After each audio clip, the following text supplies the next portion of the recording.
Assalamualaikum warahmatullahi wabarakatuh. Alhamdulillahi rabbil alamin. Wassalatu wassalamul atammanil akmalani alal mab'usi rahmatan lil alamin. Nabiyina wa rasulina Muhammadin wa ala alihi wa ashabihi wa man tabi'ahum bi ihsanin ila yaumiddin. Amma ba'd.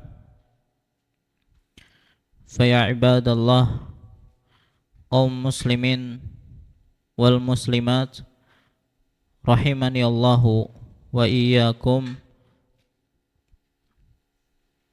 Alhamdulillah, segala puji bagi Allah Subhanahu wa ta'ala, yang mana pada kesempatan malam hari ini Allah Subhanahu wa ta'ala kembali memberikan kepada kita kesehatan, kekuatan, taufik dan hidayahnya, sehingga kembali kita bisa berkumpul di majelis yang mulia ini dalam rangka menghadiri kajian rutin kita, yaitu membaca kitab Bulughul Maram karya Al-Imam Ibnu Hajar Al-Asqalani rahimahullahu ta'ala. Salawat serta salam semoga senantiasa tercurahkan kepada junjungan kita Nabi besar Muhammad sallallahu alaihi wasallam, kepada keluarga beliau, para sahabat beliau, dan orang-orang yang istiqamah di atas jalan beliau ila yaumil qiyamah. Insyaallah pada kesempatan malam hari ini kembali kita akan melanjutkan pelajaran kita, masih membahas tentang bab salat berjamaah. Pada pertemuan yang lalu kita telah membahas tentang, pertama kita menyebutkan tentang kapankah membaca surah Al-Fatihah itu gugur. Ya, kapan membaca surah Al-Fatihah itu gugur?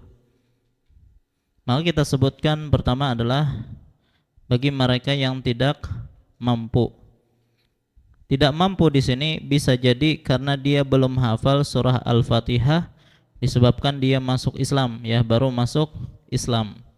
Jadi ada orang kafir masuk Islam, masuk waktu sholat, wajib nggak dia sholat? Wajib sholat. Sementara dia nggak punya hafalan surah Al-Fatihah, maka gugur bagi dia membaca surah Al-Fatihah. Terus bagaimana? Maka bisa diganti dengan surah yang lain kalau dia hafal. Kalau tidak, maka silahkan bertasbih, bertahmid, dan seterusnya. Yang kedua adalah seorang yang masbuk, yang terlambat datang ke masjid. Ketika dia masuk masjid mendapati imam sudah ruku, maka dalam hal ini dia langsung ikut ruku. Maksud ruku di sini takbiratul ihram dulu, langsung ruku. Maka dalam hal ini dia masih mendapatkan satu rakaat. Adapun Al-Fatihah, ya, sudah ditanggung oleh imam, ya, jadi nggak perlu membaca Al-Fatihah. Yang ketiga adalah masbuk dan dia sempat membaca sedikit atau beberapa ayat dari Al-Fatihah. Misalnya membaca sampai Alhamdulillahirabbil alamin, ternyata imam sudah ruku. Maka dalam hal ini dia langsung ikut ruku bersama imam. Sisa dari Al-Fatihahnya sudah ditanggung oleh imam. Baik. Kecuali kalau misalnya yang tersisa hanya sedikit, kita sudah sebutkan, misalnya tidak tersisa kecuali ghairil maghdubi alaihim waladdallin. Dan imamnya bukanlah imam yang cepat rukunya, artinya bangkit dari rukunya cepat, bukan. Artinya kalaupun dia sempurnakan bacaannya, dia masih bisa mendapati rukunya imam. Maka dalam hal ini tidak mengapa dia sempurnakan bacaan Al-Fatihahnya. Adapun kalau masih di awal-awal, maka pasti akan ketinggalan rukuknya imam, maka dalam hal ini dia langsung ikut ruku bersama imam. Adapun yang keempat adalah dalam salat jahriyah. Bagi makmum dalam salat jahriyah, yaitu ketika imam membaca Al-Fatihah dengan dikeraskan, ya, maka makmum cukup mendengarkan bacaan imam dan tidak perlu membaca Al-Fatihah, dan ini menurut pendapat yang lebih kuat, ya, walaupun pendapat yang lain juga ada yang mengatakan tetap membaca Al-Fatihah. Kemudian pada pertemuan lalu juga kita telah membahas tentang masalah aturan mengikuti imam. Ya, di dalam hadis yang membicarakan tentang mengikuti imam, Nabi SAW itu menggunakan huruf apa kemarin? Huruf fa. Yang fungsi dari fa itu adalah ta'qib. Ya, makanya dalam masalah salat berjamaah, hukum asalnya makmum itu adalah mutaba'ah dengan imam. Masuk mutaba'ah adalah ketika imam bertakbir langsung diikuti oleh makmum bertakbir. Ketika imam ruku, langsung setelahnya makmum ruku. Ya.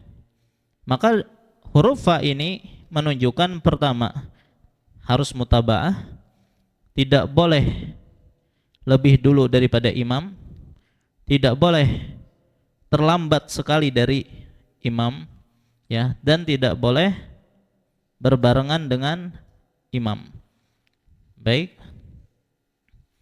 Kemudian pembahasan tentang takbiratul ihram, ya, yaitu ucapan Allahu Akbar, maka wajib bagi makmum untuk mutaba'ah. Ya, mutaba'ah artinya setelah imam bertakbir, makmum bertakbir. Tidak boleh mendahului imam, ya. Tidak boleh berbarengan dengan imam. Ya, kalau mendahului atau berbarengan dengan imam, maka takbiratul ihramnya tidak sah. Ya, otomatis salatnya juga tidak sah. Adapun kalau terlambat gimana? Ya, imam sudah takbiratul ihram Allahu Akbar, tapi makmum nanti-nanti saja, gitu kan. Setelah mulai membaca Al-Fatihah baru misalnya bertakbir si makmum ini. Maka pertama, kalau tanpa ada uzur, maka ini sesuatu yang tidak dibenarkan, ya, berlambat-lambat takbiratul ihram. Ya, kalau masih dalam keadaan berdiri, maka kita sepakat dia masih mendapatkan rakaat. Tapi bagaimana kalau dia sengaja melambat-lambat diri sampai imam ruku? Ya, baru ketika imam ruku akhirnya makmum ikut ruku. Ya, jadi dia sengaja meninggalkan pertama berdiri bersama imam, yang kedua membaca Al-Fatihah. Maka ada khilaf di kalangan para ulama apakah salatnya itu sah ataukah tidak, ya. Bahkan Syekh Utsaimin dalam masalah ini tawakuf, beliau tidak bisa mengatakan ini sah ataupun tidak. Tapi yang jelas orang yang seperti ini, ya, dikhawatirkan salatnya tidak sah. Adapun bagi mereka yang punya uzur, maka tidak masalah.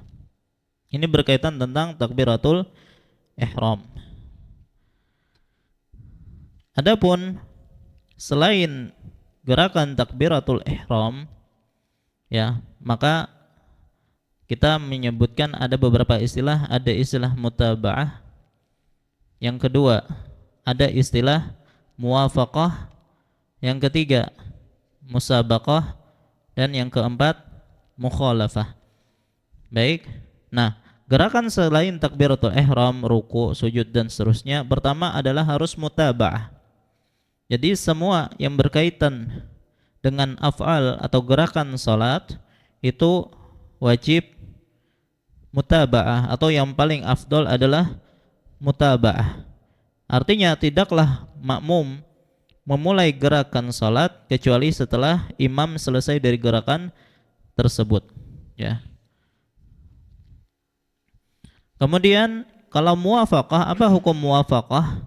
Ya, misalnya muwafaqah artinya makmum berbarengan dengan gerakan imam. Ingat ini selain takbiratul ihram. Misalnya imam ruku dibarengi oleh makmum ruku, jadi sama-sama ruku bareng. Nah, apa hukumnya? Maka pendapat yang kuat di sini adalah hukumnya makruh, ya, dan tidak membatalkan sholat. Ya, baik, dan jadi tidak diperbolehkan sebenarnya, ya, artinya hukumnya adalah makruh. Baik. Adapun yang ketiga adalah musabaqah. Kondisi makmum mendahului gerakan imam, ya, dan ini tentu saja haram, ya, bahkan termasuk dosa besar karena ada ancaman Nabi sallallahu alaihi wasallam di situ.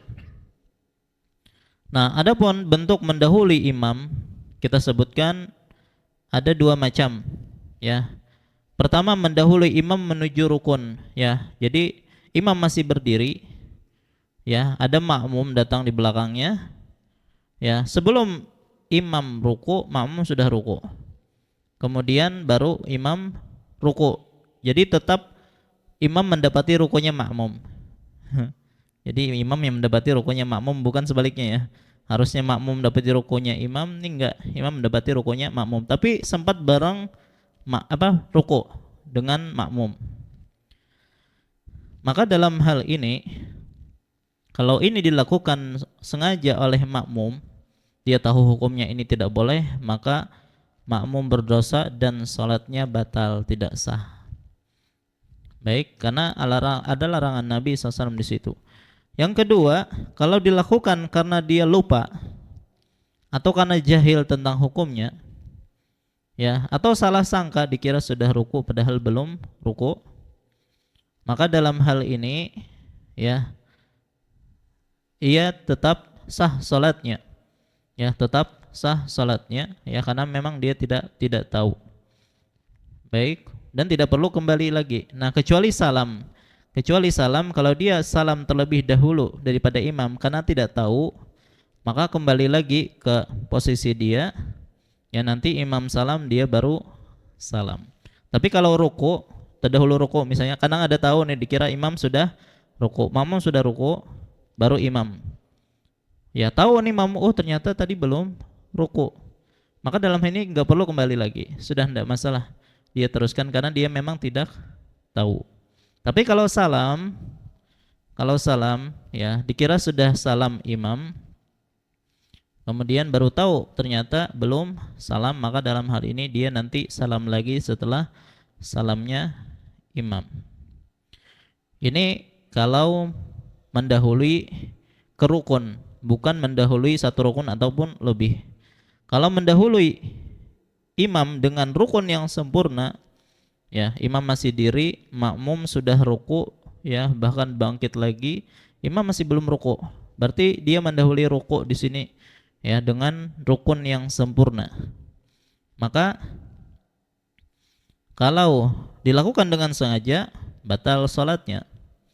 Adapun kalau dia tadi jahil, lupa, tidak tahu, salah sangka dan seterusnya, maka dalam hal ini dia dimaafkan, ya.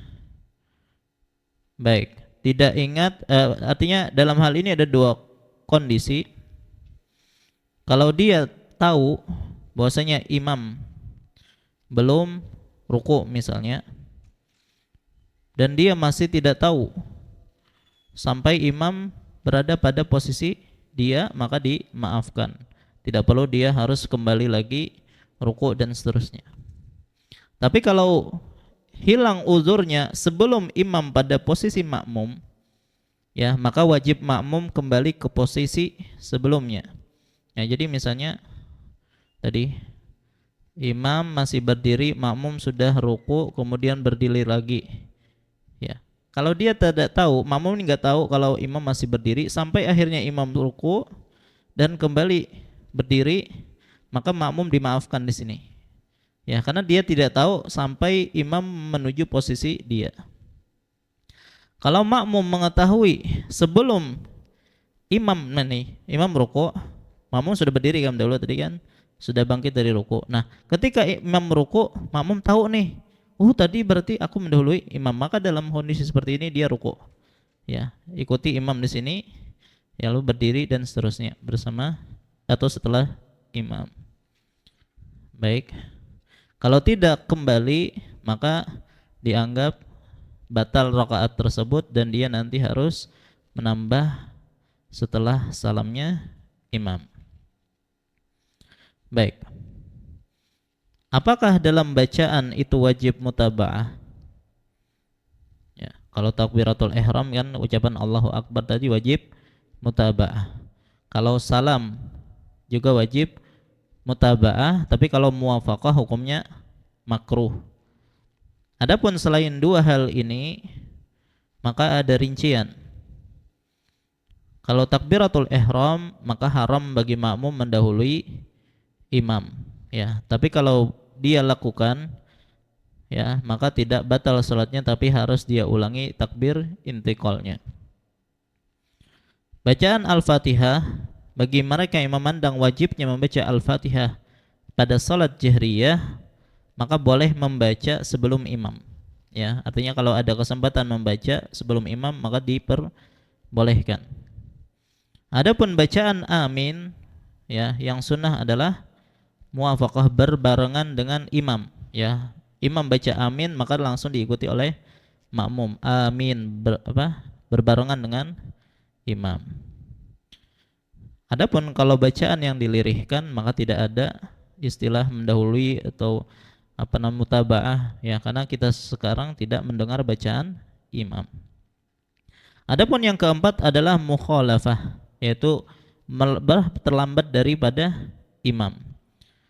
Ya, kalau terlambat pada takbiratul ihram tadi kita sudah sebutkan, ya, kalau memang tidak kalau ada uzur tidak masalah. Kalau tidak ada uzur, nah ini yang jadi masalah, apalagi sengaja sampai menunggu rukuknya imam.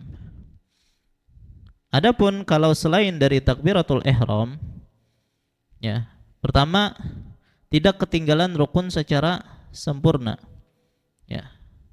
Artinya imam ruku tapi makmum terus saja baca, ya, tapi masih dalam posisi ruku, artinya makmum masih sempat mendapati rukunya imam, maka dalam hal ini salatnya sah, ya, walaupun menyelisih hal yang lebih utama, ya, kecuali tadi Al-Fatihah, ya, kecuali Al-Fatihah kalau tinggal sedikit tidak mengapa, dia sempurnakan walaupun terlambat rukunya selama dia masih mendapati rukunya imam.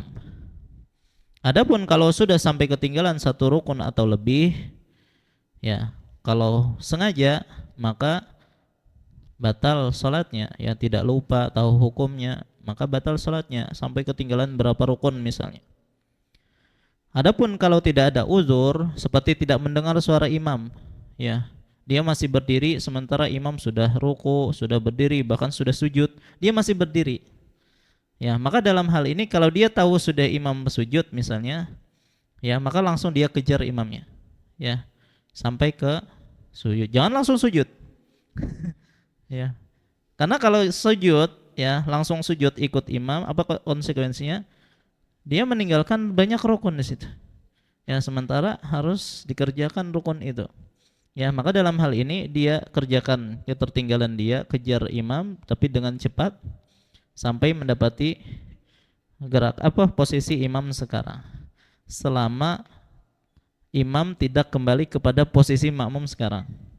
Ya, artinya kalau makmum masih berdiri, imam terus ruku, berdiri, sujud, terus berdiri lagi, maka dalam hal ini makmum dianggap ketinggalan satu rakaat. Ya, nanti sempurnakan setelah salam. Baik. Nah, sekarang itu, ya, murajaah pelajaran yang lalu. Kemudian pembahasan berikutnya adalah di antara kewajiban seorang imam, imam harus memperhatikan keadaan makmum.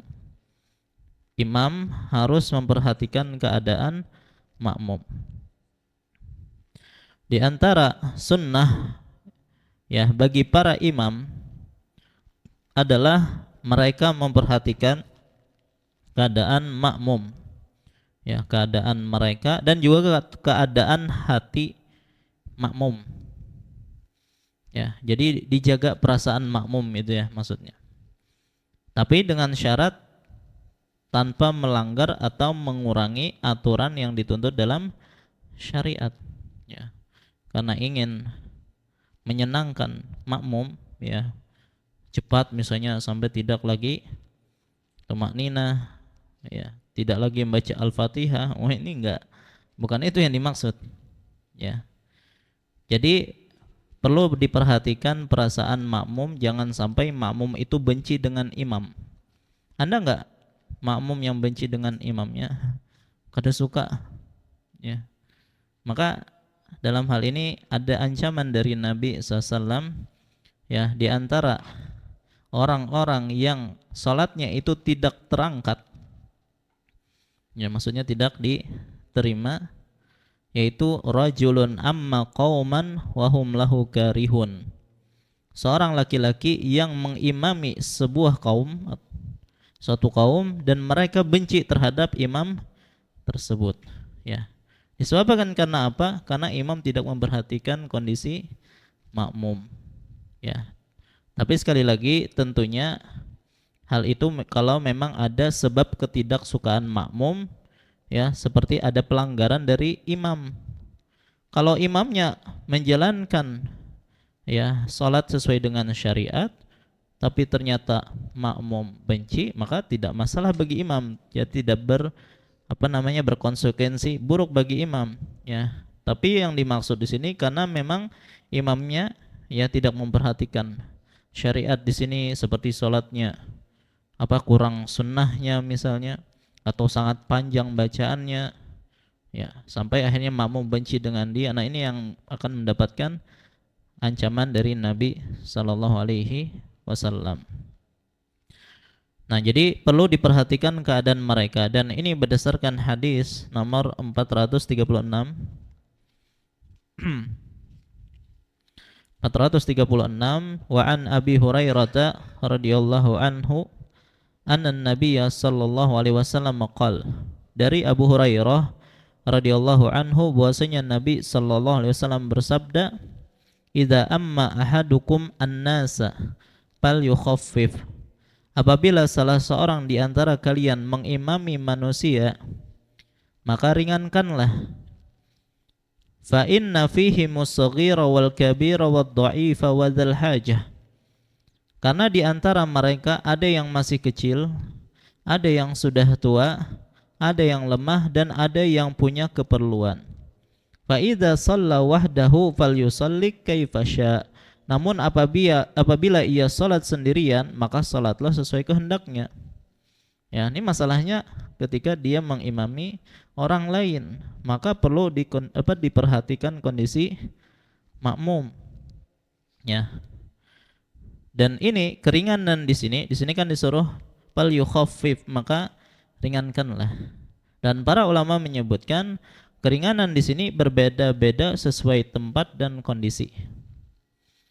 Ya, maka ringannya imam di masjid biasa itu berbeda dengan imam masjid yang dilalui oleh para musafirin, orang-orang yang bersafar. Ya, ringannya imam masjid di bandara itu beda dengan imam masjid di komplek. Ya, kira-kira mana yang lebih perlu ekstra takhfif nih? Yang di bandara. Apalagi subuh misalnya kan, penerbangan pertama, wah, pas hari Jumat. Salat subuh membaca ayat sajadah, ya, dengan tajwidnya Masya Allah misalnya, wah, ketinggalan orang itu pesawatnya, ya. Makanya perlu diperhatikan, ya. Begitu juga, ini sudah pernah ulun ceritakan rasanya, ya, dahulu pas kami masih di Madinah, ya, pas 10 hari terakhir bulan Ramadan, ya, kebanyakan mahasiswa itu kan mereka qiyamul lail di Masjid Nabawi itu kan sampai hampir sahur, ya. Jam 3-an baru selesai misalnya dari qiyamul lail, pulang ke kampus hari Jumat tuh. Ternyata imamnya bacanya tadi ayat sajadah dengan Al-Insan. Maka bacaannya bukan bacaan cepat, ya. yang lambat dengan tajwidnya, masya Allah. Ya, setelah salam berdiri itu, ya akhirnya dimamai siapanya? Imamnya. Ya, kadang memperhatikan kondisi makmum yang kecapean gitu kan. Baik, ala kulli hal. Jadi yang namanya keringanan di sini itu berbeda-beda sesuai dengan tempat dan keadaan tadi, ya. Tetapi ringan yang dimaksud ya tetap dengan menyempurnakan rukun, ya wajib-wajibnya dan sunnah-sunnahnya. Karena disebutkan ya salat yang ringan itu adalah sesuai dengan sunnah Nabi. Ya makanya Anas mengatakan, "Ma sallaitu wara'a imamin qat akhaffu salatan wa atamma minan nabi sallallahu alaihi wasallam." Jadi kata Anas, tidak pernah aku salat di belakang seorang imam pun yang lebih ringan salatnya dan lebih sempurna daripada Nabi sallallahu alaihi wasallam. Ya, jadi Nabi SAW ya dengan kesempurnaan salat beliau itu tetap dikatakan sebagai salat yang ringan. Dan Nabi SAW memerintahkan para imam untuk meringankan dan marah serta mencela mereka yang memberatkan. Ya, makanya dari Abi Mas'ud radhiyallahu anhu, ya seorang laki-laki berkata, "Ya Rasulullah, la akadu udriku shalah mimma yutilu bina fulan." Ya, maksudnya ya Rasulullah, hampir saja aku tidak salat di masjid. Kenapa? Karena si fulan itu memanjangkan bacaannya. Ya, sementara dia orang yang memiliki hajat. Ya, maka dalam riwayat yang lain disebutkan ya, ini adalah salat fajar. Ya, maka kata Abi Mas'ud, "Fama ra'aitun Nabi sallallahu alaihi wasallam fi mau'izatin ashaddu ghadaban minhu yawma idzin." Ya, aku tidak pernah melihat Nabi sallallahu alaihi wasallam ya marah ketika memberikan nasihat sebagaimana pada waktu itu. Ya, beliau mengatakan, "Ayyuhan nas, wahai manusia, innakum munaffirun." Sebagian kalian itu ada orang yang membuat manusia lari, manusia kabur. Faman shalla bin nas, barang siapa yang salat bersama manusia, fal yukhaffif, maka ringankanlah. Fa inna fihimul marid, karena di antara mereka ada yang sakit, wad dhaif, dan lemah, wadzal hajah, dan memiliki keperluan, memerlukan hajat. Ya. Baik, nah ini satu riwayat yang menyuruh kita untuk meringankan bacaan. Begitu juga dalam hadis nomor 434. Wa an Jabir radhiyallahu anhu qala, "Shalla Mu'adzun bi ashabihi al-isya." Mu'adz pernah salat isya bersama sahabatnya. Fatawwala alaihim, lalu dia memperpanjang salatnya. Faqala an-nabiy sallallahu alaihi wasallam, maka Rasulullah pun bersabda, "Aturidu an takuna ya Mu'adz fattanan?" Apakah kamu ingin menjadi fitnah wahai Mu'adz? Idza ammamtal nasa faqra bisyamsi wadduhaha. Apabila engkau mengimami manusia, maka bacalah wasyamsi wadduhaha. Wasabbihisma rabbikal a'la. Ya, surah Al-A'la. Waqra bismi rabbik. Ya, berarti surah Al-Alaq, ya. Wal laili idza yaghsha, surah Al-Lail, muttafaqun alaih. Wa lafdhu li muslimin, ya, dan lafaz milik Muslim. Maka di sini Nabi SAW marah kepada Mu'adz. Bahkan beliau menyebutkan, apakah engkau ingin menjadi sumber fitnah bagi manusia? Ya, kenapa? Karena beliau memanjangkan bacaannya, dan ini pada salat Isya ya disebutkan. Baik, maka di sini dianjurkan ketika membaca salat Isya, pada salat Isya membaca beberapa surah ini seperti Asy-Syams, ya, Sabbihis dan seterusnya, kemudian Iqra, Al-Alaq dan Al-Lail. Ini surah-surah panjang atau pendek nih? Sedang. Dan ini dianggap sebagai salat yang ringan dengan membaca surah-surah ini. Cuman ya itu sebagian orang kalau sudah sabbihis, wah panjang lah. Baik, ini tentunya bagi mereka yang malas ya, terpanjang sedikit saja sudah menggerutu itu ya. Supaya cepat bang ya ruku ya dalam hatinya itu. Jadi itu aja yang diingatkan terus dalam sholat. Ya, apabila rukuknya ya. Baik. Jadi kesimpulannya ringan itu tapi tetap sempurna. Jadi hukum asal keringanan yang dimaksud adalah sesuai dengan sunnah Nabi Sallallahu Alaihi Wasallam ya, yang sempurna itulah yang sunnah. Karena perkataan Anas tadi ya, yang ringan itu sesuai dengan sunnah Nabi Sallallahu Alaihi Wasallam. Jadi kalau imam dalam salat subuh hari Jumat membaca surah Sajadah Al-Insan itu ringan atau enggak? Hukum asalnya ringan karena itulah sesuai sunnah Nabi Sallallahu Alaihi Wasallam. Ingat kita berbicara tentang orang-orang yang memang ya memiliki apa namanya iltizam dengan syariat Islam.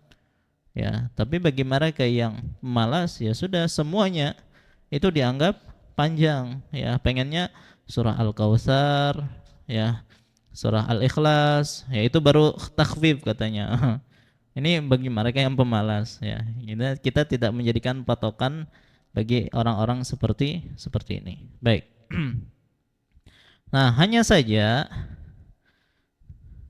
ya, terkadang ada kondisi-kondisi yang memang perlu sekali diringkas sholat itu ya, sampai meninggalkan beberapa sunnah ya. Seperti kalau misalnya ada di antara makmum yang meninggal waktu sholat, maka dalam hal ini ya ada beberapa keringanan yang lebih dari yang sebelumnya ya, mungkin bacaan-bacaan sunnahnya itu ditinggalkan untuk mempercepat ya, atau misalnya ketika imam mendengarkan ada anak yang nangis ya, yang khawatir membuat ibunya terfitnah dengan tangisan anaknya, maka tidak apa dipercepat ya, asalnya misalnya zikir ketika ruku harusnya 3 kali atau lebih ya, hanya dibaca 1 kali misalnya agar lebih cepat. Nah ini kondisi-kondisi khusus. Cuman hukum asal ringan itu adalah sesuai dengan sunnah Nabi SAW. Dan ulama menjelaskan imam memperhatikan kondisi makmum tapi bukan menuruti hawa nafsu makmum ya, ini harus dibedakan. Yang diperhatikan itu kondisi makmum ya, bagaimana mereka, mungkin ada yang sakit, ada yang ada keperluan ya, sementara mereka semangat dalam sholat. Beda, ini si fulan nih lebih suka kalau pendek-pendek saja ya. Sebagian makmum kan kalau ada imam tertentu, wah ini asik nih sholat dengan imam ini. Kalau si fulan, wah kulir ya sholat misalnya. Nah ini mengikuti hawa nafsu seperti ini ya, maka makmum seperti ini jangan diikutin ya, keadaan mereka yang seperti ini tidak diikuti. Baik. Nah, cuman kalau misalnya ada makmum ya, atau para makmum yang justru ingin agar imamnya membaca panjang, nah itu beda lagi. Sebagian makmum ya, ada imam yang mungkin bacaannya enak ya, bisa bikin nangis ya, dan mereka senang kalau imam ini membaca dengan surah-surah yang panjang, maka dalam hal ini tidak masalah ya. Dan Nabi SAW ya terkadang kan memanjangkan bacaan beliau ya, pernah diriwayatkan beliau dalam 1 rakaat membaca surah Al-Baqarah, belum selesai ditambah dengan surah An-Nisa, dilanjutkan lagi dengan surah Ali Imran. Wah itu kan kalau kita baca itu berapa lama tuh ya, berapa jam itu. Baik. Nah, karena beliau mengetahui ya, kebanyakan para sahabat mereka suka membaca atau suka dengan bacaan Nabi Sallallahu Alaihi Wasallam. Jadi kalau memang kita tahu makmum itu suka bacaan kita, maka tidak mengapa kita perpanjang ya. Baik. Nah ini berkaitan tentang anjuran bagi imam untuk memperhatikan kondisi makmum ya ketika mengimami. Baik. Pembahasan berikutnya aturan wanita datang ke masjid. Aturan para wanita datang ke masjid. Sudah kita jelaskan sebelumnya bahwa wanita itu tidak wajib untuk sholat berjamaah, ya. Dan ini kesepakatan para ulama, tidak ada di antara para ulama yang menyatakan bahwasanya wanita itu wajib sholat berjamaah.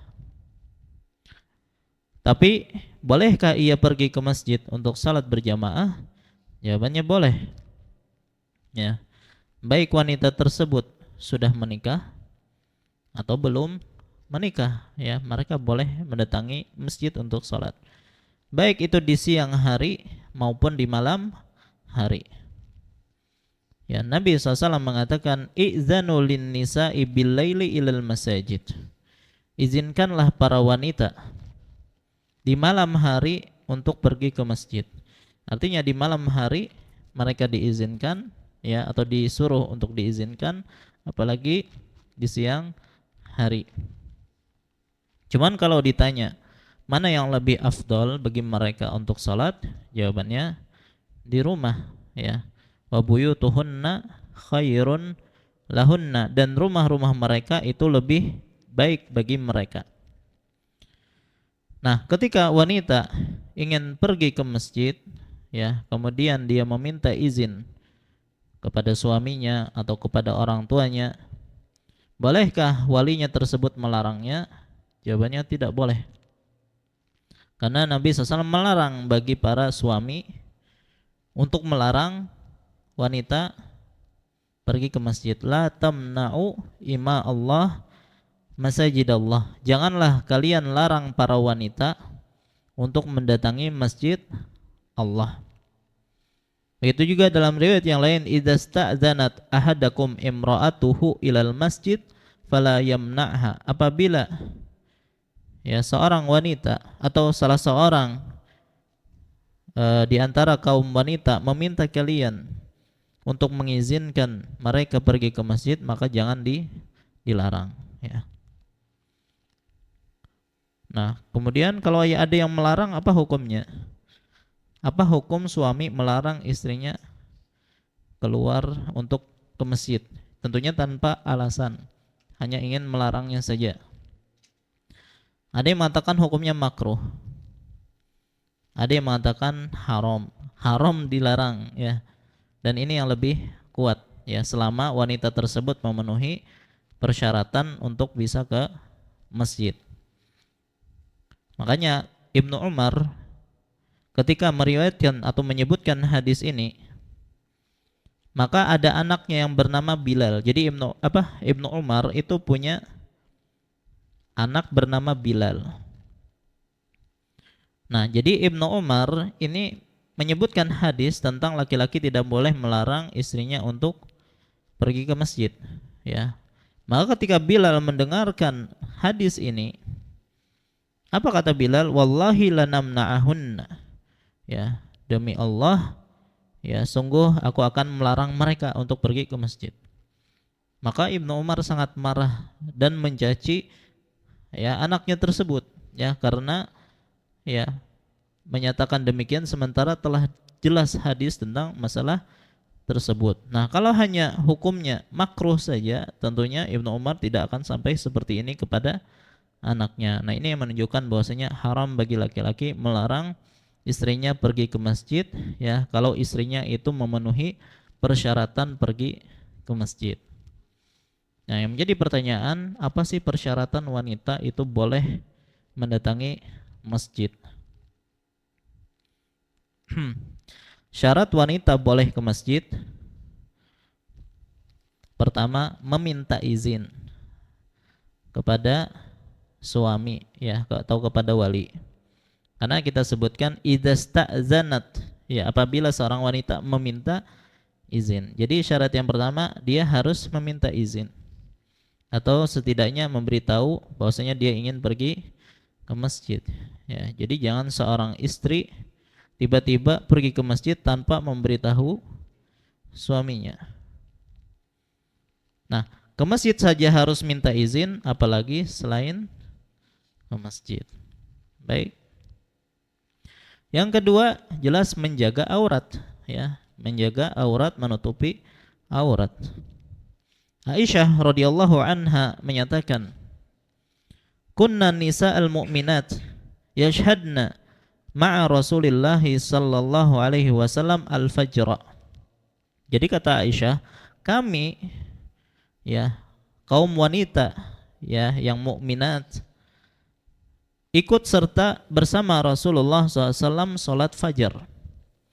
Di zaman dulu, ya, ketika sholat fajar itu masih dalam keadaan gelap, ya. Bahkan terkadang satu sop orang di sampingnya tuh nggak tahu siapa yang ada di sampingnya karena masih gelap. Nah, apa kata Aisyah? Wahunna mutalaffi'atin bimurutihinna. Nah, walaupun dalam keadaan gelap seperti itu, ya, ternyata tetap mereka memakai hijab-hijab mereka, kerudung-kerudung mereka. Artinya mungkin kalau kita berpikir itu kan masih gelap, artinya kalaupun mereka membuka kerudung mereka tidak ada yang lihat. Ya, tapi karena ketakwaan mereka, ya, mereka tetap memakai hijab-hijab mereka walaupun dalam keadaan gelap. Nah, maka di sini walaupun dalam keadaan gelap mereka tetap menjaga aurat mereka, apalagi di zaman sekarang, ya, yang lampu itu terang benderang, alhamdulillah. Ya, maka lebih wajib lagi untuk menutup aurat-aurat mereka. Baik, itu yang kedua, yang menjaga aurat mereka. Yang ketiga, tidak berhias. Tidak berhias.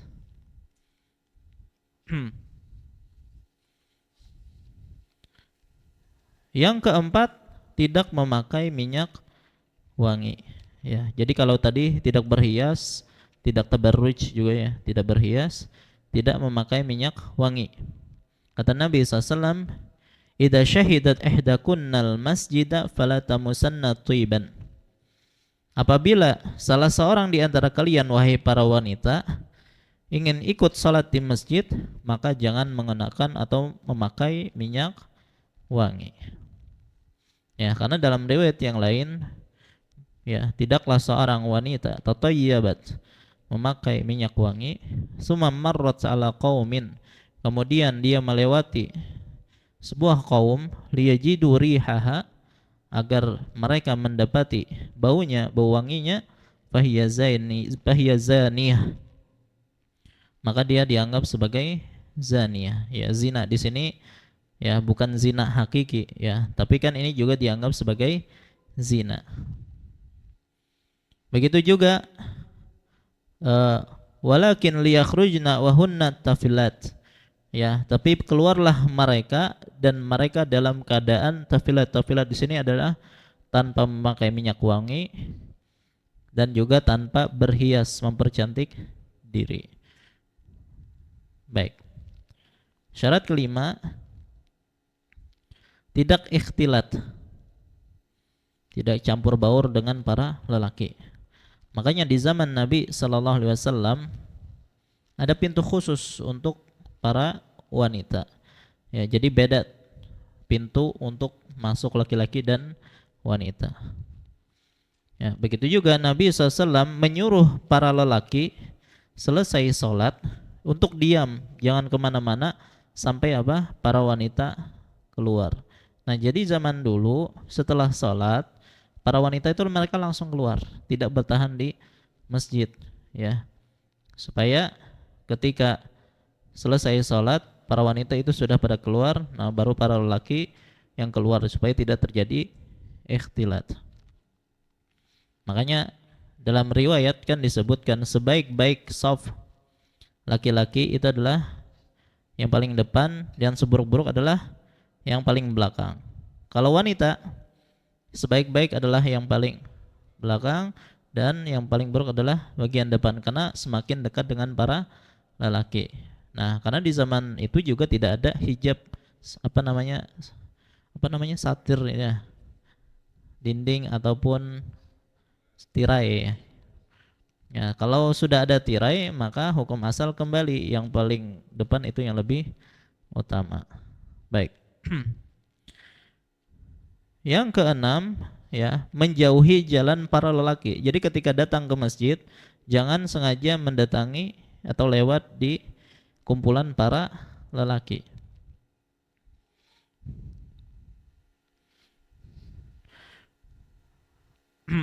Dan yang ketujuh, tidak meninggalkan hal yang wajib bagi mereka. Artinya jangan sampai karena semangat ke masjid akhirnya urusan-urusan kewajiban dia di rumah akhirnya terbengkalai. Ya seperti menjaga rumah, ya, memasak untuk suami misalnya, gara-gara pergi ke masjid akhirnya kewajiban-kewajiban dia di rumah terbengkalai, maka ini tidak diperbolehkan. Baik. Nah, jadi ketika ke masjid haja ya harus memperhatikan adab-adab ini, apalagi yang tidak ke masjid. Kan kalau ke masjid tujuannya untuk ibadah. Kalau ke pasar belanja gitu, maka lebih wajib lagi memperhatikan adab ini. Ya, baik. Nah, ini tentang masalah wanita yang mendatangi masjid. Baik. Isya belum? Isya sudah. Baik. Insyaallah setelah salat kita lanjutkan tentang pembahasan imamah. Ya, tentang masalah imam. Artinya siapa yang lebih berhak untuk menjadi imam. Wallahu taala alam. Wassallallahu ala nabiyina Muhammad wa ala alihi washabihi wasallam. Assalamualaikum warahmatullahi wabarakatuh. Alhamdulillahi rabbil alamin. Wabihi nasta'in ala umuri dunya waddin. Wa ashhadu an la ilaha illallah wahdahu la syarika lah. Wa ashhadu anna Muhammadan abduhu wa rasuluh. Allahumma salli wa sallim wa barik ala nabiyyina wa rasulina Muhammadin wa ala alihi wa ashabihi wa man tabi'ahum bi ihsanin ila yaumiddin. Amma ba'd. Fa insyaallah kita lanjutkan kembali pembahasan kita. Kita memasuki pembahasan tentang al-imamah. Jadi kan pembahasan kita atau bab kita adalah salat berjamaah wal imamah ya. Nah, sekarang kita membahas tentang imamah. Adapun yang dimaksud dengan imamah secara bahasa itu adalah kepemimpinan. Ya, secara bahasa imamah itu artinya adalah kepemimpinan. Ingat imamah di sini pakai hamzah. Imamah. Bukan imamah, bukan pakai ain. Ya, kalau pakai ain apa artinya? Imamah, surban. Ya, pakai hamzah, imamah, kepemimpinan. Makanya secara pengertian bahasa ini, kalau imam itu bisa artinya pemimpin negara, itu juga disebut imam. Ya. Atau pemimpin yang lebih kecil, ya, wilayahnya. Ya, seperti seorang kepala rumah tangga itu disebut dengan imam, ya, imam keluarga. Begitu juga masuk imam yang merupakan pemimpin dalam salat. Baik. Nah, siapakah yang paling utama untuk menjadi imam? Jadi imam salat di sini. Yaitu ketika ada beberapa orang yang layak atau mungkin jadi imam, mana yang lebih utama? Nah, ini pertanyaan kita. Kalau cuma satu saja, ya, yang mungkin jadi imam, maka tidak ada istilah utama, ya. Misalnya dalam satu komunitas hanya satu yang bisa membaca Al-Quran, ya, hanya satu yang paham bagaimana cara membaca Al-Fatihah yang benar, maka dia yang wajib jadi imam, bukan lebih utama lagi. Ya, sementara yang lain misalnya ummi, tidak bisa baca Al-Qur'an, apalagi mereka yang komunitas baru masuk Islam misalnya. Maka tidak ada pilihan lain kecuali yang bisa ini yang jadi imam. Maka ini bukan pembahasan kita.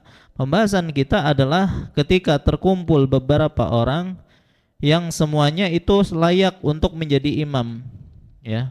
Maka siapakah yang lebih didahulukan? Nah, ini pembahasan kita.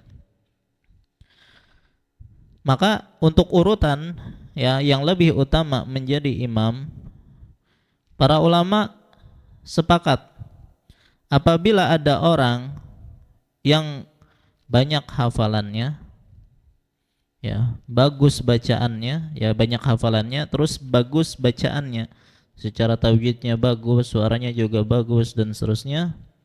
Kemudian paham tentang fikih salat. Wah, tiga leh. Hafalannya banyak, ya paling banyak hafalannya, paling bagus bacaannya, secara tajwidnya bagus, makharijul hurufnya bagus, ya. Kemudian faqih atau sangat paham tentang fikih salat, maka jelas ini yang paling utama untuk dijadikan imam. Dan ini sepakat para ulama. Kalau sifat-sifat ini terkumpul pada diri seseorang, inilah yang paling layak menjadi imam.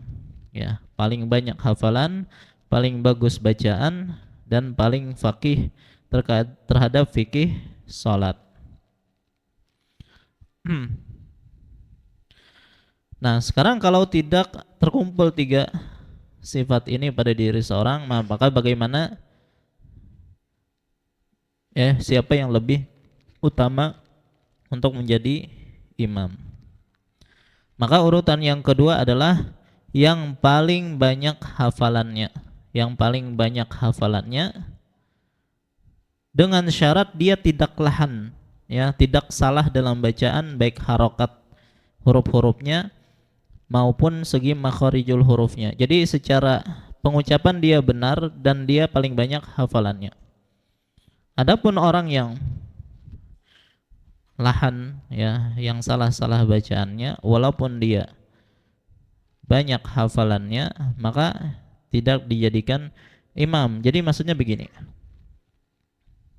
Kalau ada dua orang, satunya banyak hafalan dan bacaannya standar saja. Ulangi. Ada dua orang, banyak hafalan, bacaannya standar. Ini yang pertama. Adapun yang kedua, orangnya kurang hafalannya, tapi bacaannya lebih bagus dari yang pertama. Ulangi. Kalau terkumpul dua orang, banyak hafalan, tapi bacaannya standar saja. Standar di sini tidak lahan, ya. Harokatnya betul, makharijat hurufnya betul, cuman untuk bacaannya itu kurang indah gitu, kurang dinikmati oleh makmum. Itu yang pertama. Kalau yang kedua, hafalannya mungkin lebih sedikit. Kalau yang pertama mungkin satu Al-Quran full gitu ya. Kalau yang kedua setengah juz. Jauh banget. Setengah Al-Quran ya 15 juz ya mungkin. Tapi bacaannya bagus gitu ya. Nah, mana yang lebih didahulukan? Yang paling banyak hafalannya. Tetap yang paling banyak hafalannya yang didahulukan, ya. Hal itu berdasarkan sabda Nabi SAW. Silakan buka hadis nomor 437. 437. Wa an Amr bin Salamah radhiyallahu anhu qala abi, ya, dari Amr bin Salamah radhiyallahu anhu, dia berkata, bapakku pernah berkata, ji'tukum wallahi min indin Nabi sallallahu alaihi wasallam, demi Allah aku benar-benar datang kepada kalian dari Nabi SAW. Ya, inda Nabi haqqan, ya. Qala, beliau bersabda, fa idza hadarati salatu falyu'adzin ahadukum, apabila tiba waktu salat maka hendaknya salah seorang di antara kalian adzan. Wal ya ummakum aktsarukum Qur'anan, dan hendaknya yang mengimami kalian adalah orang yang paling banyak hafalan Al-Qur'annya. Nah, ini kan jelas yang didahulukan adalah yang paling banyak hafalan. Qala, ya, maka perawi hadis yaitu Amr bin Salamah mengatakan, "Fanazaru falam yakun ahadun aktsara Qur'anan minni faqaddamuni." Ya, maka orang-orang pun memperhatikan, ternyata tidak ada orang yang paling banyak hafalan Al-Qur'annya daripada aku. Ya, mereka pun akhirnya menyuruhku untuk maju. Wa ana ibnu sittin aw sab'i sinin. Padahal waktu itu aku berumur 6 atau 7 tahun. Baik, maka dalam hadis ini pertama yang paling berhak ya untuk menjadi imam adalah yang paling banyak hafalan Al-Qur'annya. Dan yang kedua, dari hadis ini kita mengetahui ya, anak 6 tahun atau 7 tahun kira-kira sudah balik atau belum? Belum. Ya. Ternyata dijadikan sebagai imam di sini. Berarti sah ya keimaman orang yang belum balik atau anak yang belum balik ya, walaupun makmumnya sudah balik semua misalnya. Jadi boleh selama ya anak yang mumayyiz lah ini ya, atau yang belum balik ini ya benar-benar melaksanakan sholat ya, menyempurnakan rukunnya, wajibnya, sunnah-sunnahnya ya, artinya sholatnya itu yang penting sah betul-betul, maka boleh orang yang belum balik dijadikan sebagai imam. Ya, pertama dalam hal ini memang ada khilaf di kalangan para ulama, boleh enggak sih anak yang belum balik itu jadi imam, mengimami orang yang sudah balik? Jawabannya boleh dan sah berdasarkan hadis ini. Ya, walaupun dalam sebagian ulama mentakwil hadis ini ya, katanya ini pertama dalam sholat sunnah, bukan dalam sholat fardu. Ya. Tapi kan di sini pakai azan, berarti ini sholat fardu. Ya.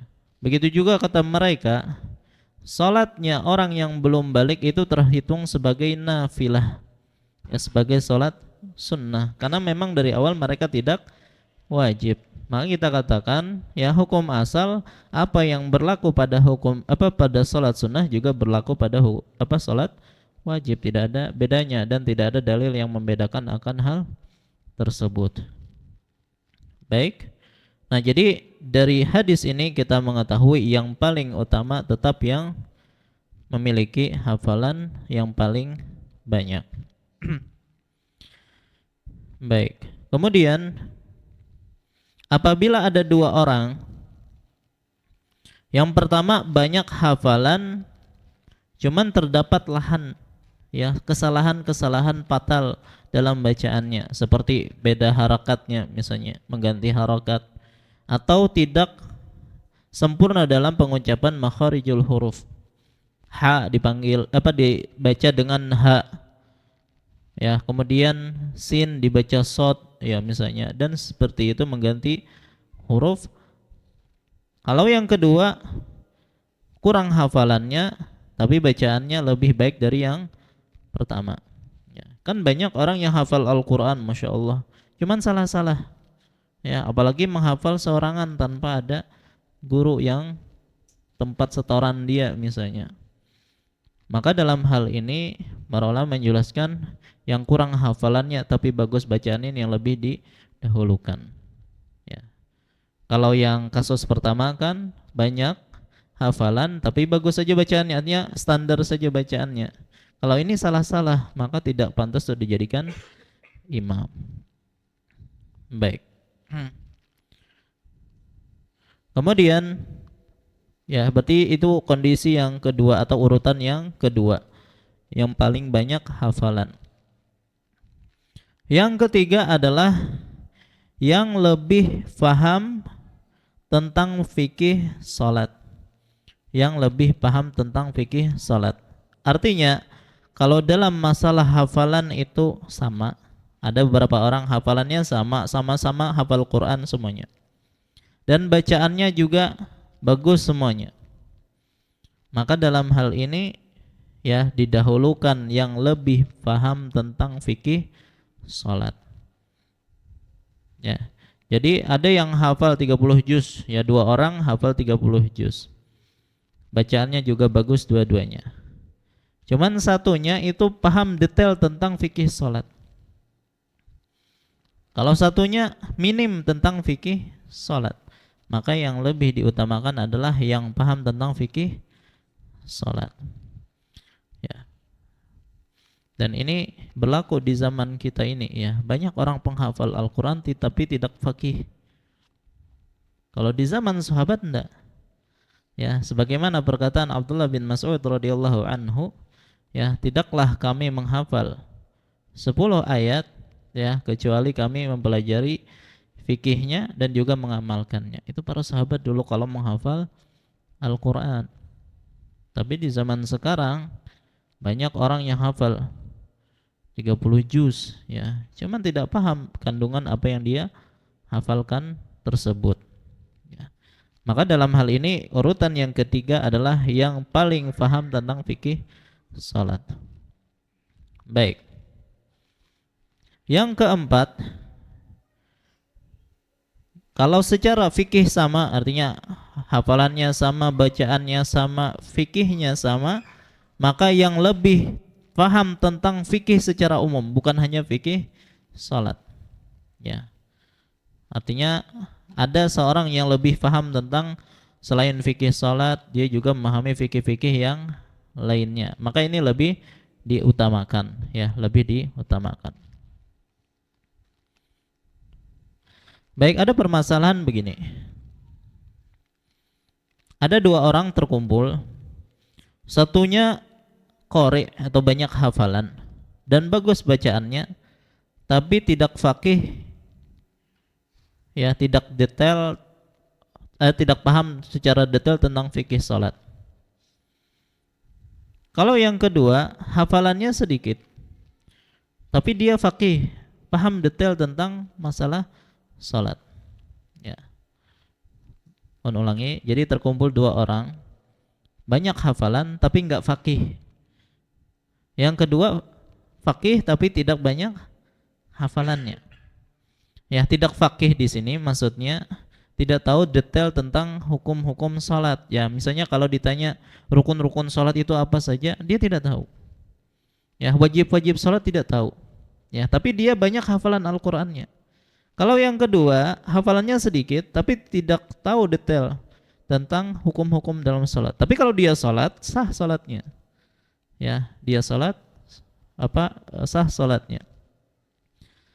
Maka yang mana yang lebih didahulukan? Ya. Apakah yang banyak hafalannya tapi kurang faqih, ataukah yang faqih tapi kurang hafalannya? Maka para ulama berbeda pendapat dalam masalah ini. Ya, tapi wallahu alam pendapat yang terkuat tetap didahulukan yang paling banyak hafalannya. Ya, walaupun dia tidak faqih di sini maksudnya tadi tidak tahu apa saja rukun salat, wajib salat. Tapi kalau dia salat, sah salat dia. Ya. Kan kebanyakan orang seperti itu. Ya, banyak orang salat, sah salat mereka. Cuman kalau ditanya ini rukun ataukah wajib ataukah sunnah, banyak mereka yang tidak tahu, tidak faqih. Baik. Dan hal itu berdasarkan sabda Nabi SAW. Silakan buka hadis nomor 438. Wa an Ibnu Mas'udin radhiyallahu anhu qala, dari Ibnu Mas'ud radhiyallahu anhu dia berkata, qala Rasulullah sallallahu alaihi wasallam, Rasulullah SAW bersabda, ya ummul qauma aqra'uhum li kitabillah. Hendaklah yang mengimami suatu kaum itu adalah yang paling aqra, yang paling aqra. Paling aqra ini diartikan di sini adalah yang paling banyak hafalannya. Baik. Para ulama berbeda pendapat sebenarnya apa maksud dari aqra'ukum, orang yang paling aqra. Ada yang mengatakan yang paling banyak hafalannya, ada yang mengatakan yang paling faqih. Nah, makanya tadi kan kita sebutkan ya, permasalahan ini permasalahan diperselisihkan oleh para ulama. Ya, beranjak dari perbedaan mereka apa yang dimaksud dengan aqra'ukum, ya, atau aqra'uhum. Tapi wallahu alam, pendapat yang paling kuat maksud dari aqra'uhum ini adalah yang paling banyak hafalan Al-Qur'annya. Karena hadis ini aqra'uhum itu ditafsirkan dengan hadis yang sebelumnya tadi, ya, yang siapa tadi? Amr bin Salamah tadi. Yang maksudnya adalah yang paling banyak hafalannya. Baik. Kemudian kata Nabi SAW, fa in kanu fil qiraati sawaan fa'alamuhum bisunnah. Ya, apabila mereka sama dari segi hafalannya, maka yang lebih mengetahui tentang sunnah. Nah, ini yang dimaksud dengan faqih. Ya, menunjukkan maksudnya ini faqih. Berarti yang paling banyak hafalannya baru tingkatnya setelah itu adalah yang faqih. Ya. Kenapa? Karena kalau yang dimaksud dengan aqra di sini adalah faqih, maka setelahnya juga faqih, ya. Maka tidak pas, ya. Dia yang pertama itu maksudnya adalah yang paling banyak hafalannya.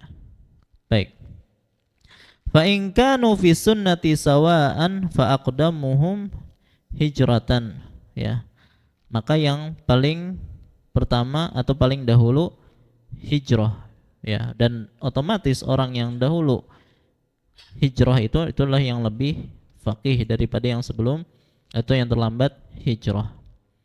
Fa in kanu fil hijrati sawaan, kalau ternyata hijrah mereka sama, fa aqdamuhum silman, maka yang lebih dahulu masuk Islam. Wa fi riwayah sinnan, ya, yang paling tua umurnya. Ya, dan para ulama mengatakan ini tidak ada kontradiksi di sini, karena siapapun yang lebih tua, ya, itu yang lebih dahulu masuk Islam. Baik, itu di antara penjelasan para ulama tentang dua riwayat ini. Kemudian kata Nabi, wala ya ummannar rajulur rajula fi sultanihi wala yaqud fi baitihi ala takrimatihi illa biidnih. Dan janganlah seseorang mengimami orang lain dalam wilayah kekuasaannya, dan juga janganlah ia duduk di tempat kesayangannya atau kehormatannya yang ada di rumahnya kecuali dengan izinnya. Ya, yang kita perhatikan di sini adalah terkait tentang yang pertama, yang paling aqra, ya. Kemudian baru setelah itu yang paling mengetahui tentang sunnah. Baik. Kemudian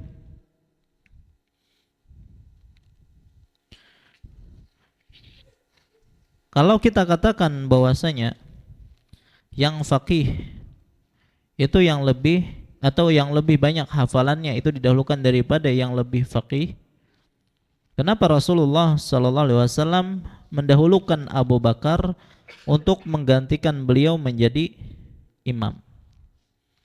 Ya, padahal dari antara sahabat, ya, di antara para sahabat ada yang lebih aqra, yang lebih banyak hafalannya daripada Abu Bakar As-Siddiq. Tapi Nabi SAW justru mendahulukan Abu Bakar dalam masalah ini.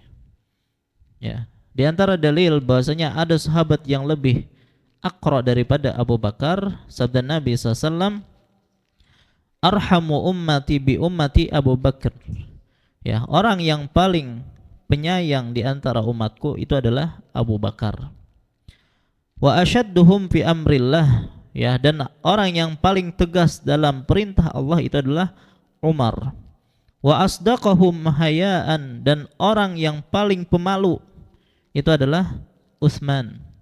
Wa aqra'uhum Ubay bin Ka'ab, dan yang paling aqra di antara mereka adalah Ubay bin Ka'ab.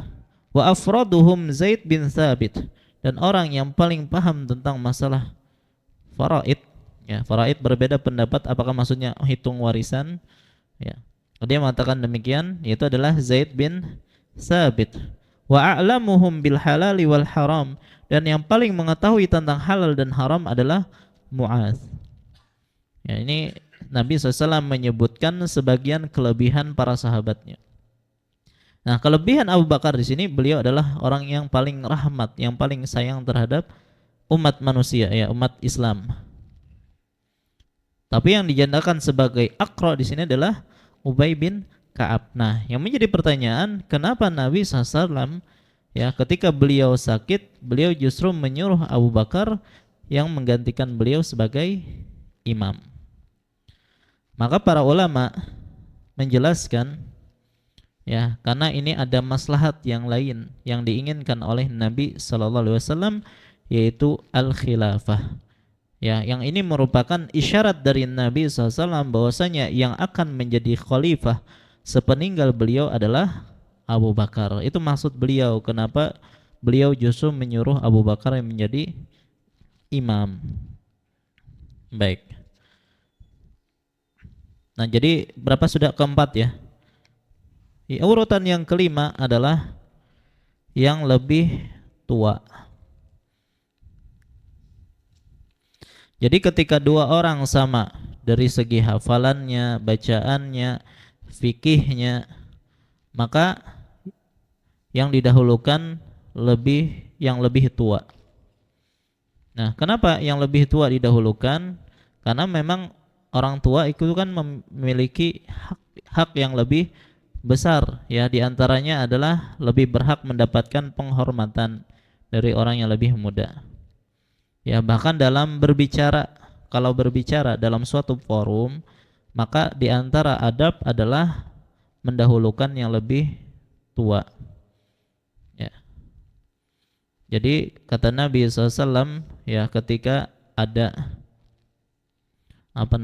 semacam forum, Nabi SAW mengatakan kabir kabir, ya. Kabir kabir itu besarkan besarkan, maksudnya adalah dahulukan yang lebih tua dalam berbicara. Ini adab, ya, walaupun yang muda nih hebat dalam pidato misalnya, ya, tetap didahulukan yang tua dalam pembicaraan, gitu ya. Kalau tidak diketahui umurnya, gimana mengetahui ini yang lebih tua daripada yang lebih muda? Ya, lihat dari kondisi zahirnya, ya, lihat berapa ubannya. Kalau kepalanya itu dipenuhi dengan uban, tua tuh. Atau, ya, sebagian masih hitam, sebagian masih sudah putih, ya. Dengan orang yang masih putih semuanya, ya, di situ kita bisa melihat, oh, ini kira-kira lebih tua dan ini lebih muda. Makanya didahulukan yang lebih tua secara zahirnya, ya, dan tidak perlu nanya umur. Ya, umur pian berapa? Ya, kalau kau tersinggung enggak lah, betapa umur. Baik, tapi yang jelas, ya, yang urutan berikutnya adalah yang lebih tua. Nah, dalam hadis ini diisyaratkan dengan orang yang lebih dahulu masuk Islam. Nah, di antara hikmahnya juga kenapa orang tua lebih didahulukan, ya, karena mereka lebih banyak beribadah kepada Allah daripada orang muda. Kan itu ya. Artinya kebanyakan kita kan itu Islam itu sejak lahir sudah masuk Islam, ya, maka otomatis orang yang lebih tua itu lebih banyak beribadah kepada Allah, ya, lebih banyak taatnya kepada Allah, ya, walaupun banyak juga dosanya. Baik. Itu yang kelima. Yang keenam, setelah yang lebih tua, kalau semuanya sama, ingat nih, kalau nih semuanya sama bertahan, baru yang memiliki kedudukan yang lebih tinggi, ya, seperti nasab yang lebih tinggi, nah itu lebih didahulukan, atau kedudukannya di masyarakat lebih terhormat, maka itulah yang didahulukan. Baik. Sebagaimana sabda Nabi SAW, ya, qaddimu Quraisyan wala taqaddamuha. Dahulukanlah orang-orang Quraisy, ya, karena Quraisy itu memiliki kemuliaan tersendiri, ya. Jadi kalau misalnya ada berbenturan tadi kan, berbagai macam hafalannya sama, ya, kemudian fakihnya sama, ya, umurnya sama, maka dalam hal ini yang didahulukan adalah yang paling mulia secara nasab ataupun kedudukannya. Makanya Nabi SAW mengatakan qaddimu Quraisyan wala taqaddamuha. Dahulukanlah orang Quraisy dan jangan, ya, mendahului mereka. Baik. Kemudian yang ketujuh, setelah kedudukan, ya, maka yang ketujuh adalah yang paling bertakwa dan yang paling wara', yang paling hati-hati dalam masalah agama. Jadi apabila dua orang sama dalam hafalan, bacaan, fikih, usia, kedudukan, maka didahulukan yang lebih bertakwa dan lebih wara'. Baik. Dan Allah Subhanahu wa taala berfirman dalam masalah ketakwaan, "Inna akramakum indallahi atqakum." Sesungguhnya orang yang lebih mulia atau paling mulia di antara kalian adalah orang yang paling bertakwa. Baik, itu yang ketujuh. Yang kedelapan, jadi kalau semuanya sama dalam masalah ketakwaan juga sama, maka barulah diundi. Ya, kalau sama semua nih, ini sangat jarang sih kalau sudah sampai ke hal ini ya. Artinya secara hafalannya sama, bacaan sama, fikihnya juga sama, usia sama, kedudukan, ketakwaan, kewaraan sama. Ya, ini kembar mungkin ya. Maka dalam hal ini diundi, ya. Jadi dalam syariat kita diundi itu adalah apa? Undian itu bisa digunakan untuk menentukan siapa yang lebih berhak, ya, ketika kedua kondisi atau ketika ada beberapa orang yang memiliki hak yang sama, itu boleh diadakan undian. Baik. Nah, ini diundi itu pun kalau misalnya tidak ada yang ngalah, semua kedua-duanya ingin jadi imam, ya. Keduanya ingin jadi imam, maka dalam hal ini diundi. Tapi kalau ada yang mengalah, yang satunya disuruh maju, maka tidak mengapa. Baik. Nah, perlu diingat yang tadi kita sebutkan tentang mendahulukan si fulan ini hukumnya mustahab. Ya, tidak wajib. Kalau ternyata ada yang lebih rendah, artinya secara urutan tadi ada yang lebih rendah, sementara ada yang lebih utama, ternyata yang dimajukan adalah yang lebih rendah secara urutan tadi, maka tidak mengapa, karena hukumnya mendahulukan yang lebih utama tadi adalah sunnah saja, ya. Paling mendahulukan yang lebih rendah itu hukumnya adalah makruh, tidak sampai haram. Baik. Sebagai penutup pembahasan kita, ada beberapa permasalahan masih berkaitan tentang siapa yang lebih utama tadi untuk menjadi imam. Kalau ada pelaksanaan sholat ternyata di rumah, ya, di rumah, misalnya ada beberapa keluarga datang berkunjung ke rumah si fulan, ya, dan kebetulan mungkin masjidnya jauh, ya, akhirnya sholatnya di rumah, maka tuan rumah itu lebih berhak untuk menjadi imam. Ya, walaupun orang yang berkunjung ini mungkin lebih banyak hafalannya, lebih tua dan seterusnya, tapi tuan rumah tetap lebih berhak untuk menjadi imam, dan hukumnya haram, ya, mendahului tuan rumah tanpa seizin tuan rumah. Nah, ini kasus khusus nih, ya. Jadi kalau di rumah yang lebih berhak menjadi imam adalah tuan rumah, karena Nabi SAW mengatakan di ujung hadis 438 tadi, wala ya ummanna rajulur rajula fi sultanihi, ya, janganlah seseorang mengimami orang lain dalam wilayah kekuasaannya. Dan rumah, ya, rumah itu merupakan, ya, kekuasaan milik tuan rumah, jangan dilanggar dalam masalah ini. Begitu juga misalnya ada pendatang datang ke suatu wilayah kampung tertentu, maka jangan jadi imam kecuali atas izin orang-orang kampung tersebut, karena itu wilayah mereka. Dan hal ini juga sama dengan imam ratib. Kalau sudah masjid itu punya imam ratib, ya, maka tidak boleh dilanggar. Kalau ada yang ingin jadi imam walaupun dia lebih banyak hafalannya, maka harus seizin siapa? Imam ratib. Haram hukumnya. Ini sudah kita bahas pada pertemuan-pertemuan sebelumnya. Ya, bahkan disebutkan kalaupun ternyata tuan rumah itu seorang budak, ya, atau imam rotib itu kebetulan adalah seorang budak, maka tetap tidak boleh dilangkahi, ya, harus sesuai dengan izin dia. Baik. Kemudian permasalahan berikutnya, apabila ada hamba sahaya dan merdeka. Ini sekarang nggak ada hamba sahaya, ya. Kalau ada hamba sahaya, apabila sifat-sifatnya sama, ya, hafalannya sama dan seterusnya, maka yang merdeka terlebih dahulu atau didahulukan. Yang merdeka didahulukan. Tapi kalau ternyata orang yang merdeka hafalannya sedikit, tapi kalau budak hafalannya banyak, mana yang lebih didahulukan?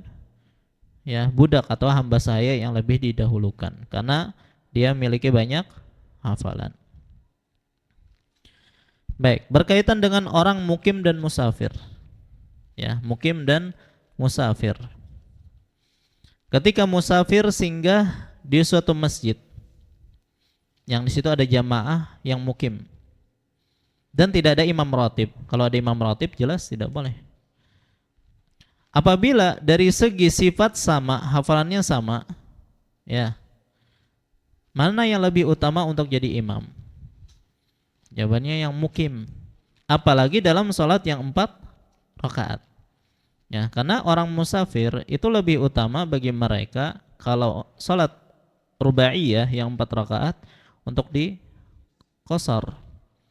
Ya, walaupun dia mengimami orang-orang mukim, maka tetap dianjurkan bagi dia untuk sholat 2 rakaat dan nantinya makmum di belakangnya yang mukim menyempurnakan 2 rakaat lagi.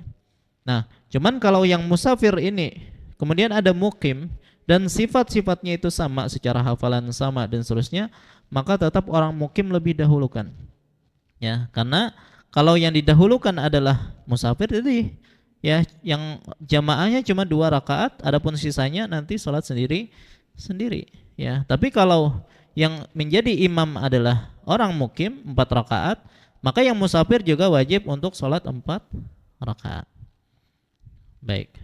Nah, tapi kalau ternyata beda sifatnya, ternyata yang musafir ini lebih hafal, lebih bagus bacaannya, maka dalam hal ini terjadi perbedaan pendapat di kalangan para ulama, tapi wallahu alam, ya, yang lebih banyak hafalannya itu lebih didahulukan.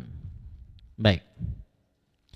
Antara orang yang bisa melihat dengan orang yang buta, mana yang lebih dahulu didahulukan jadi imam? Kalau segi sifatnya sama, artinya secara hafalan sama, maka yang didahulukan adalah yang bisa melihat. Kenapa? Karena orang bisa melihat itu lebih sempurna di sholatnya. Maksudnya begini, kalau ada najis kan bisa melihat itu, ya. Atau untuk ketepatan menghadap kiblat lebih didahulukan bagi mereka orang yang bisa melihat. Orang buta harus diarahkan dulu, kan gitu. Tapi kalau ternyata orang buta ini hafalannya lebih banyak, maka dia lebih utama untuk menjadi imam. Makanya Nabi SAW itu menyuruh Abdullah bin Umi Maktum, ya, untuk menggantikan beliau menjadi imam ketika beliau sedang safar. Antara orang yang berwudu dan bertayamum, mana yang lebih dahulukan? Baik, kenapa? Ya, baik. Maksudnya bertayamum ini karena memang dia ada uzur, seperti tidak bisa menggunakan air karena dia sakit dan seterusnya. Kalau ini berwudu karena dia normal gitu misalnya.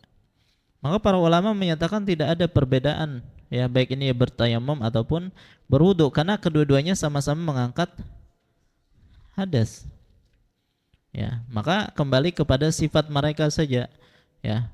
Mana yang lebih banyak hafalannya itu yang lebih diutamakan. Baik. Kemudian para ulama sepakat bahwasanya salat di belakang imam yang kita tidak mengetahui kondisinya, ya, apakah dia orang-orang bertakwa ataukah orang fasik, ya, apakah dia ahlul bid'ah ataukah tidak, maka tidak mengapa, boleh.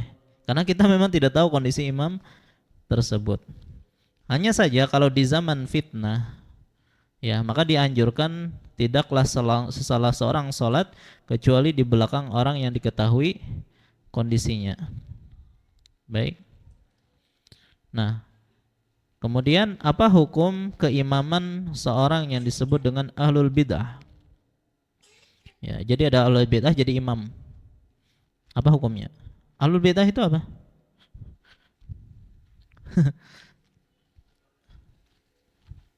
Baik.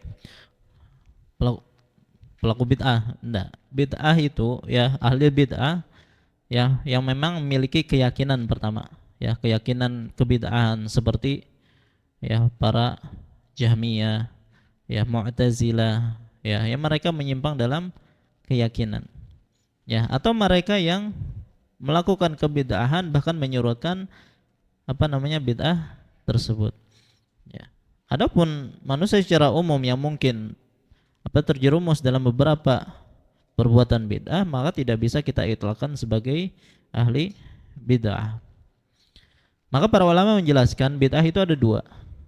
Ada bid'ah yang apa namanya kekufuran, ya bid'ah kekufuran, ya seperti para penyembah kubur, ya atau keyakinan-keyakinan batil, atau mengatakan kalamullah itu adalah makhluk. Nah, ini adalah kebid'ahan yang merupakan kekufuran. Maka dalam hal ini, ya kalau ada seorang imam yang memiliki bid'ah kekufuran seperti ini, ya ada dua kondisi. Ada ulama yang sudah menghukumi dia sebagai orang kafir, orang yang sudah keluar dari Islam. Ya, ingat yang menghukumi siapa? Ulama, yang benar-benar ulama. Ya, maka tidak sah sholat di belakang orang yang telah dihukumi ulama sebagai orang kafir. Kondisi yang kedua, kalau tidak ada ulama yang menghukumi dia kafir, maka sah keimamannya. Tapi kalau ada yang selainnya, maka kita sholat di belakang imam yang lain, jangan sholat di belakang dia. Ya, tapi kalau tidak ada lagi yang lain, ya tidak mengapa sholat di belakang dia. Adapun yang kedua adalah bid'ah selain kekufuran, ya tidak sampai pada derajat kufur, maka keimamannya sah. Ya, tapi kalau ada imam yang lain, ya kita sholat di belakang imam yang lain. Itu masalah ahli bid'ah. Bagaimana dengan orang fasik? Fasik itu apa? Yang terjerumus pada dosa-dosa besar. Maka orang fasik ada dua. Fasik yang samar, fasik khafi namanya. Fasik khafi itu maksudnya apa? Seperti orang yang melakukan dosa besar. Ya, cuman dosa tersebut ya atau dosa-dosa yang itu diperselisihkan oleh para ulama, seperti musbil, orang yang isbal. Ya, itu kan diperselisihkan oleh para ulama, ya apakah haram ataukah tidak. Ya. Nah, ternyata ada imam yang dia musbil. Ya, maka dalam hal ini, ya karena ada khilaf para ulama dalam masalah ini, maka keimamannya tetap sah, dan ini kesepakatan para ulama, dan tidak mengapa kita sholat di belakangnya. Tapi sekali lagi kalau ada yang lain, lebih utama yang lain. Tapi kalau yang kedua, fasik yang jelas kefasikannya, ya seperti pezina misalnya, maka dalam hal ini para ulama berbeda pendapat. Kalau yang pertama tadi sepakat sah keimamannya, tapi yang kedua ini para ulama berbeda pendapat apa hukum keimamannya.